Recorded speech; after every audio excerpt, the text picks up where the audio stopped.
नमस्कार, Smita finance YouTube channel में आपका स्वागत है।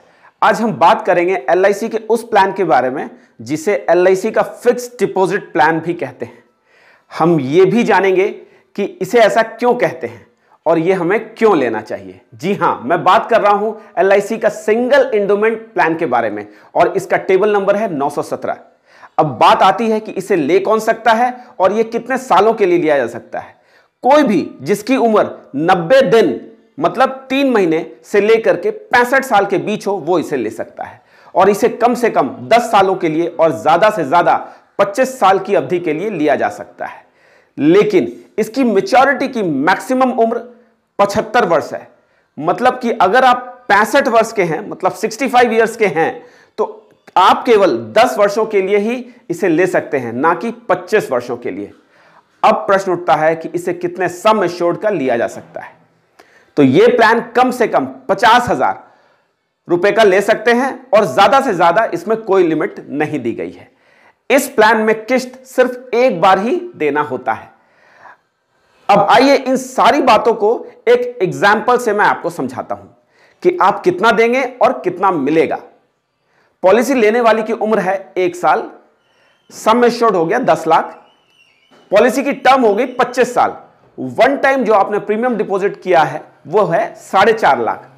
केस 1, टर्म पूरी होने के बाद मैच्योरिटी जो होगी वो होगी sum assured plus bonus plus fund additional bonus, जो होगा लगभग 26 लाख रुपए। Case 2, on death after commencement of risk, इसमें आपको sum assured plus bonus plus fund additional bonus मिलेगा। यहां पर मैं एक डिस्क्लेमर जरूर देना चाहूंगा कि सम एश्योर्ड तो 10 लाख है, पर बोनस और फंड एडिशनल बोनस कितना होगा, ये कितने सालों के लिए पैसा उस पॉलिसी में, उस प्लान में रोका गया है, उस पर निर्भर करेगा। Case 3, on death before commencement of risk, इसमें आपको आपके दिए हुए प्रीमियम का टैक्स डिडक्ट करके वापस दे दिया जाएगा। अब यहां पे आपके मन में यह सवाल उठता होगा कि कमेंसमेंट ऑफ रिस्क के पहले और बाद में का क्या मतलब है।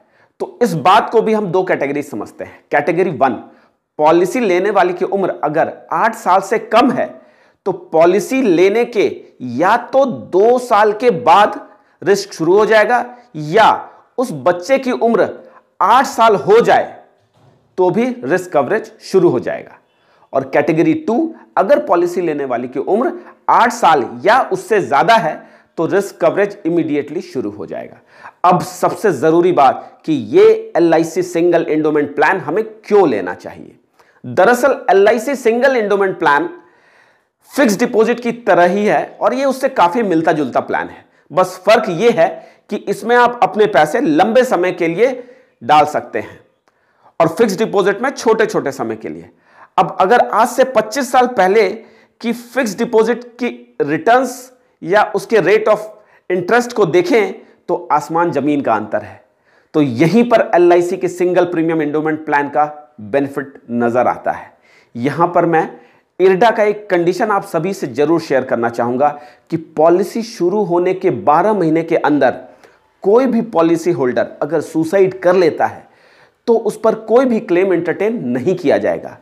लेकिन हां, जमा किए हुए प्रीमियम का 90% अमाउंट जो है वो टैक्स काट करके नॉमिनी को जरूर दे दिया जाता है। अब मैं इसके कुछ एडिशनल बेनिफिट्स के बारे में बताऊंगा। इनकम टैक्स एक्ट 80C के तहत 10% ऑफ सम एश्योर्ड तक जितना अमाउंट बनता है उस पर आपको टैक्स रिबेट मिलेगा। और अगर आप जानना चाहते हैं कि इस प्लान में मैच्योरिटी में टैक्स लगेगा या नहीं और लगेगा तो कितना लगेगा, तो कमेंट सेक्शन में जरूर बताएं। इस प्लान में लोन फैसिलिटीज भी अवेलेबल है। पॉलिसी के 1 साल पूरा करने के बाद आप इस पॉलिसी पे लोन ले सकते हैं। इसमें और भी कई तरह के ऑप्शन उपलब्ध हैं, जैसे accidental death and disability benefit, maturity settlement इत्यादि, जो आप अपनी जरूरतों के अनुसार ले सकते हैं। अब आप सभी को तो पता ही है कि मैं क्या बोलने वाला हूं। सो साइनिंग ऑफ। आप सभी का बहुत बहुत धन्यवाद। जय हिंद।